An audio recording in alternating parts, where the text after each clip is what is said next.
¿Alguna vez te has encontrado con esa persona con la que conectas tan bien en todos los aspectos que sabes que es el amor de tu vida, pero que con el tiempo te das cuenta que no es el amor para tu vida? En Corea del Sur tienen una palabra para esto, Injeon, que significa lazo de destino. En esta cultura se cree que Injeon no solo abarca relaciones amorosas, sino también todo tipo de conexiones significativas que pueden influir y cambiar el curso de tu vida.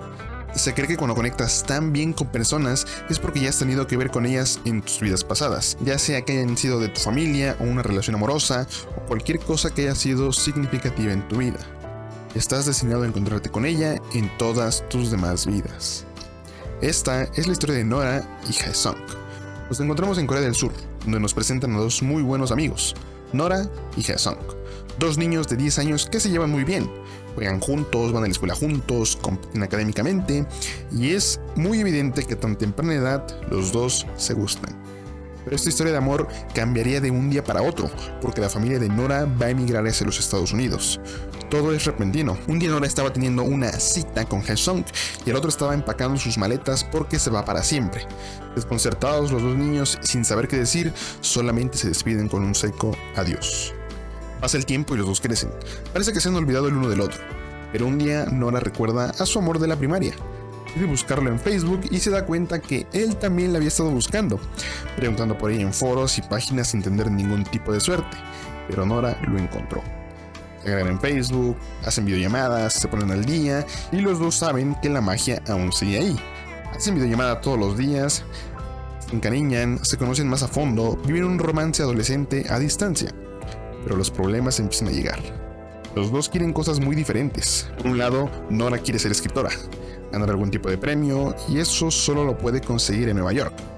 Y por el otro lado, Haesung quiere terminar su carrera, aprender mandarín porque allá hay un mayor campo laboral, y los dos son conscientes de que un viaje a Corea del Sur o Nueva York está muy lejos de suceder. Por el bien de su estabilidad mental, los dos deciden dejar de hablarse, porque están persiguiendo un romance que no se va a poder dar. Se distancian, dejan de llamarse, de mensajearse, hasta que un día por completo dejan de hablarse. Pasan los años y los dos comienzan a hacer su vida. Nora se enamora de un escritor de Nueva York y se casan muy rápido, más que nada porque Nora obtenga la nacionalidad estadounidense. Haesung termina su carrera, comienza a trabajar y consigue también una novia. Parece ser que ese romance de niños terminó. Pero transcurridos unos 10 años, Haesung termina con su novia y decide que quiere ir de vacaciones a Nueva York. Un Haesung ya con un buen trabajo, estabilidad económica, maduro, pero que aún y con todo lo que ha vivido, quiere ver al menos por última vez a la que fue el amor de su vida. Le dice a Nora que irá a Nueva York. Nora se alegra porque verá a su romance adolescente, a quien ya se lo recuerda con cariño como un muy buen amigo. El esposo de Nora no tiene problema con esto porque saben que por algo Nora es su esposa.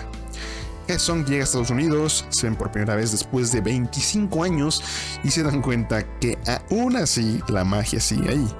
La conversación fluye cada que están juntos, parece que están hechos el uno para el otro.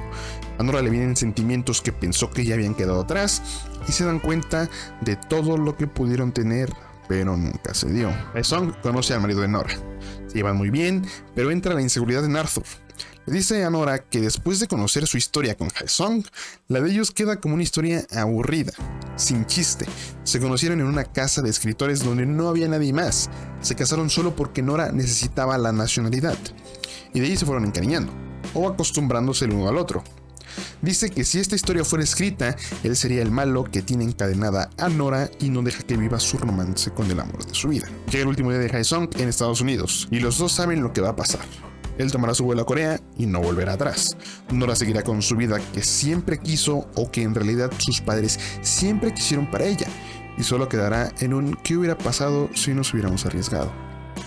En un momento de tensión antes de que llegue el Uber de Haesung, los dos quedan pensativos. No saben si deben arriesgarse y dejar todo atrás para que su amor florezca o que con un solo adiós se despidan y en una siguiente vida puedan vivir el romance que siempre quisieron. Llega el Uber de Haesung y con un seco adiós, como al inicio de la película, se despiden. Nora regresa a su casa desconcertada. Parece que le acaban de dar una paliza. Está devastada. Llega con Arthur y solamente llora desconsolada. Los dos entran a su casa y tanto Hae-sung como Nora esperan a que el In-jun sea real y en alguna otra vida hayan tenido ese romance que estaban destinados a tener. ¡Wow! Yo cuando terminé de ver esta película ni siquiera sabía cómo sentirme. Es una historia tan poderosa que no te das cuenta de eso hasta el final. O sea, al principio es como de, ok, dos amigos que se quieren, se enamoran. Pero, ¿cuál es el plot twist? ¿Qué me vas a contar para que esta historia me genere impacto dentro de mí? Y creo que eso es lo mejor de esta película, que no hay ningún plot twist. Todo cae en las actuaciones de los actores. Cómo es que viven su vida sin no pasara nada, pero cuando estos dos personajes se juntan, se siente esa conexión entre los dos personajes. Y desde el principio como que la película te da un adelanto de lo que será esta historia. Porque al principio, la primera escena, cuando inicia, ves a los tres protagonistas sentados y una persona de fondo tratando de adivinar quiénes son. Si esos dos asiáticos son pareja y el estadounidense es su guía, o si son unos hermanos y el estadounidense es el cuñado. Como que te meten esa incógnita y después la película se remonta a 25 años atrás. Entonces ya es como de, ok, la siguiente hora y media va a ser de pura historia de estos tres personajes. Y creo que la película lo logra por completo. Te atrapa esa incertidumbre que te dejan desde el principio. No tiene un ritmo tan lento, todo pasa muy rápido, pero bien desarrollado. Y es como que esperas el momento en que estos dos se hagan pareja, pero lo alargan y lo alargan y lo alargan. Y cuando al fin llega el final, son creo que 5 minutos de tensión pura. Creo que ni las mejores películas de suspenso me han hecho sentir lo que esta película me hizo sentir en esa última escena. Y repito, las actuaciones de Greta Lee y Yoo Tae-ho, o como sea que se pronuncie su nombre, son muy buenas. Esta escena donde Hae-sung está esperando el Uber, puedes literalmente cortar la tensión en el ambiente. Se nota todo el amor que esos dos se tienen, pero también saben que es muy tarde para demostrarlo. Todos realmente en el cine estábamos al borde de nuestro asiento esperando que estos dos se besaran y los enamorados huyeran a ser felices, pero cuando no pasa es como que algo te golpea y quedas en shock. Realmente es muy difícil de explicar. Ahora sí que como los testigos de Jehová dicen, tienen que vivirlo. Les juro que yo no supe ni qué sentir cuando terminó esta película. Sin duda, A24 sigue demostrando que es un símbolo de calidad.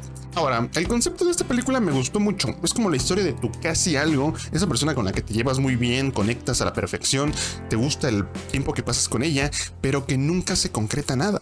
Y aquí en esta película es llevado al extremo. Me gustó el concepto del In-jun, eso que todas las personas que tienes ahorita o que has conocido en tu vida son personas que han tenido relevancia en tus vidas pasadas o que van a tener relevancia en tus vidas futuras. Siguiendo este concepto de reencarnación donde vivimos en un universo cíclico donde la muerte no es el final sino el comienzo de algo más. Me encantó, yo no lo conocía y en general esta película como drama de amor es muy bueno. En conclusión, Past Lives es una película entretenida, emotiva. Después de que la analizas, la procesas, te cambia un poco la perspectiva de esas personas que conociste a lo largo de tu vida. Y ahora a lo mejor ya no les hablas. Esos romances que en su momento dolían mucho y ahora pasan como si nada. Es una película buena. Tiene 2 nominaciones a los Oscars. Realmente no creo que se los lleve. Está nominada como mejor película. Que justa nominación, pero creo que sí hay mejores películas. O sea, ya con estar nominada a mejor película es símbolo de que algo hizo bien, ¿no? Entonces sí hizo muy bien, pero creo que hay mejores películas que se las van a llevar. Y su otra nominación es mejor guión original. Ahí puede entrar, pero igual siento que se la va a ganar alguien más. No quiero spoilear porque ya estoy haciendo mi video de las predicciones de los Oscars, así que mi calificación final para Past Lives es de 8. Me llenó de muchos sentimientos, pero como que primero hizo bolas todas mis emociones y cuando terminé de procesar la película se desenredaron y me liberó. Estuvo claro. Pero lo que me interesa ver es si tú ya viste esta película. ¿Qué te pareció? Cuéntamelo aquí abajo en los comentarios. O si no la has visto, realmente te la recomiendo mucho. Es una película, si te gustan los dramas coreanos y las películas de amor y las buenas historias, esta película realmente es para ti. Es muy entretenida, muy emotiva. Yo creo que una persona sensible sí se pone a llorar con esta película. Te va a hacer recordar personas que han pasado a lo largo de tu vida y que tú dices como de wow, antes conectaba mucho con esta persona y de repente ya no le hablo. Entonces, ve a verla y cuando termines de verla, ven aquí este video y coméntame qué te pareció. Y si te gustó, si no te gustó, qué calificación le pondrías, si ya saben, para debatir como comunidad sobre esta emotiva película. Y una vez más, amigos, muchas gracias por acompañarme en un nuevo video. Mi nombre es Cristian y esto fue Fuera de Cine. Adiós.